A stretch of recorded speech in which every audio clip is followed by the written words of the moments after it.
మీ చిన్నతనంలో మీకు కోడి త్రాచు, నల్ల త్రాచు అంటే విషసర్పాలు, తీవ్రమైన విషసర్పాల విషాన్ని ఇచ్చారు మా తల్లిదండ్రులు అని చెప్పి మీ నాన్నగారు కానీ మీ బంధువులు కానీ ఇచ్చి పెంచారన్నారు కదా, దాని నుంచి ఎట్లా బయటపడ్డారు మీరు అంత విషయం తాగిన తర్వాత కూడా? ఇప్పుడు ఇవన్నీ చాలా టీవీలకి ఇచ్చేసాను, అందరు వినేశారు. కానీ కొంత కొంత మీకు చెప్తానమాట.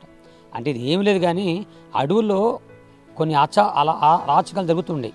వేరే వాళ్ళ వల్ల మా అడవుల్లో ఉన్నటువంటి ఆడపిల్లలకి కొన్ని బాధలు కలుగుతూ ఆడపిల్లల్ని అసభ్యకరంగా మాట్లాడుతూ పాడు చేస్తూ బాధపడుతుండేవారు. వాళ్ళ కోసం మీరు మిమ్మల్ని అట్లా తయారు చేశారు. ఆ విష ప్రభావం నుంచి ఎట్లా బయటపడ్డారు అంటున్నాను. అప్పుడు ఆ ఆడపిల్లల్ని కాపాడు కోసం మా బంధువులు నేను సావకుండా కొన్ని అడవి మందులు నాకు త్రాగించారు. త్రాగిన తర్వాత అప్పుడు పాముల విషయం పోసి పెంచారు. ఒళ్ళంత విషయం అయిపోయింది. ఆ తర్వాత ఇక ఆడవాళ్ళని కాపాడుకుంటూ నేను ఆడవాళ్ళని కాపాడడం కోసమే అలా విషప్రభావం. నేను విషంతో ఉన్నంతకాలం ఆడవాళ్ళకి ఎవరు వచ్చేవాళ్ళు కాదు. వస్తే మాత్రం నా ప్రభావం చూపించేవాడిని. కొందరు పారిపోయేవాళ్ళు, కొంతమంది ఏమైనా అయిపోయేవాళ్ళు. అలా ఉండగా కొంతకాలానికి నాలో ఉన్నటువంటి ఈ పామిషానికి ముందు కొన్ని మందులు తగ్గించారు నా శరీరంలో. ఆ మందుల శక్తి తగ్గిపోగానే ఈ పామిషం నా గుండెకి పట్టేసింది. అప్పుడు మన వస్త్రాలు ఎలా ఉతికి పిండి తల ఉండదో అలాగనే శరీరంలో నా శరీరం అంతా కూడా చాలా ఘోరమైన పరిస్థితిగా మారిపోయింది. ఊడిపోయేదా చర్మం అంతా? పొలుసులు ఊడిపోయేదా? అట్టా కాదు, కానీ మామూలుగా బాధేసేది. ఈ ఎముకలు ఇరిగిపోయినట్లుగా, నరాలు తెగిపోయినట్లుగా ఎన్నో రకరకాలుగా బాధ ఉండేది. ఆ బాధ తట్టుకోలేక మా నాన్న దగ్గర ఏడిశాను. తండ్రి, ఈ బాధ తట్టుకోలేకపోతున్నా, పోనీ చంపే, నేను బతకలేకపోతున్నాను అంటే బతికించు, ఏదైనా మందులు పెట్టి, లేదు చంపేమని ఏడిశాను.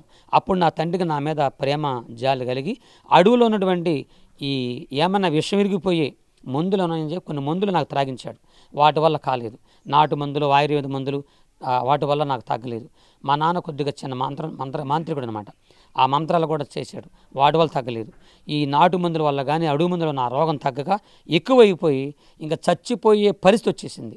అప్పుడు మా నాన్నగారికి మన తెలంగాణలో ఒక రాజకీయ నాయకుడు తెలుసు అండి, నా పేరు నాకు తెలియదు, మా నాన్నగారు చెప్తుండేవారు. అప్పుడు వారి ద్వారా మన హైదరాబాద్లో ఒక హాస్పిటల్ తీసుకెళ్తే ఆ డాక్టర్ గారు నన్ను పరీక్షించి, అబ్బాయి శరీరమంతా పామిష్ నిండిపోయాడు, చచ్చిపోతాడు, బతకడు అని పంపించేశారంట. అప్పుడు మా నాన్న వచ్చి నాకు చెప్పి ఏడిశాడు, అయ్యా నువ్వు చచ్చిపోతున్నావు, నువ్వు బతకో కుమారుడా, కాబట్టి ఇక నీవు బతకాలంటే ఇక మందుల వల్ల కానీ హాస్పిటల్ వల్ల కానీ చాలా డబ్బు ఖర్చు పెట్టాను, నువ్వు బతికే పరిస్థితి కూడా నీకు లేదు. కాబట్టి కొడుకు నేను చెప్పేది ఏంటంటే, నీకు ఒక మాట చెప్పాలి, ఎలా చచ్చిపోతావు కాబట్టి ఒక మాట చెప్పాలనుకుంటున్నా. అదేనంటే, నువ్వు పుట్టక ముందు మీ అమ్మ కడుపులో నువ్వు ఉన్నప్పుడు మీ అమ్మకు దేవుడి నమ్మకం ఉందయ్యా, ఆయన ఎవరో మాకు తెలియదు అయ్యా కొడుక. ఇప్పుడు నేను చెప్పేదేనంటే, మీ అమ్మ ప్రభు నమ్మకం, ఆ దేవుడి నమ్మకున్నందుకు పరాయి దేవుడు నమ్ముకుంటే మన కులస్తులు ఊరుకోరు. కాబట్టి నేనే నా చేతులారా మీ అమ్మను కొట్టాను. ఆ నిండు గర్భిణి మీ అమ్మను కొట్టడం వల్ల మీ అమ్మ కొద్దిగా 15 రోజులు చనిపోయింది. మీ అమ్మ చనిపోయే ఇంకా కొద్ది నిమిషాల ముందు నువ్వు పుట్టావు. అప్పుడు మీ అమ్మ తన ఒళ్ళో పెట్టుకొని నీ గురించి తన దేవుడికి ఏదో చెప్పడము నా కళ్ళారు చూశాను, చెవులారు విన్నాను కొడుక. ఇప్పుడు నేను చెప్పేది ఏంటంటే, మీ అమ్మ చనిపోయింది కానీ నీ కన్న తల్లి ఆరాధించి పూజించిన నీ కన్న తల్లి దేవుడు ఖచ్చితంగా నేను బతికిస్తాడు అని నాకు చెప్పాడు. అంటే మా నాన్నకి ఆ దేవుడి పేరు కూడా తెలియదు. అప్పుడు నేను ఏడ్చాను, ఒక దేవుడు నమ్ముకుంటే మా అమ్మని చంపిస్తారా? మా అమ్మ కూడా ఒక దేవుడు కూడా చచ్చిపోవడం సిద్ధపడిందా? ఆ దేవుడు అంత గొప్ప దేవుడు, అయితే నా కన్న తల్లి దేవుడే నన్ను బతికిస్తాడని ఒక ప్రేమతో నేను అడవిలో చెట్టు ఎక్కేసాను.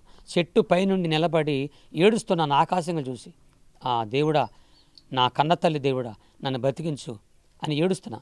ఈ ప్రపంచంలో ఉన్న భారతదేశంలో ఆంధ్ర, తెలంగాణ, ఒరిస్సా, ఛత్తీస్గఢ్ ఆ 4 రాష్ట్రాల అడవిలో ఉన్నటువంటి పాము విషంతో నిండిపోయి రోగునై అడవిలో చచ్చిపోతున్న నన్ను ఆ పరలోకమందున్న దేవుడు యేసు ప్రభు నన్ను చూసి మనుషులు నా దగ్గరకు వచ్చే అవకాశం లేదు. అంటే అడవి కదండి, అడవిలోకి అన్ని జంతువులు, నా చుట్టూ జంతువులు ఉంటాయి.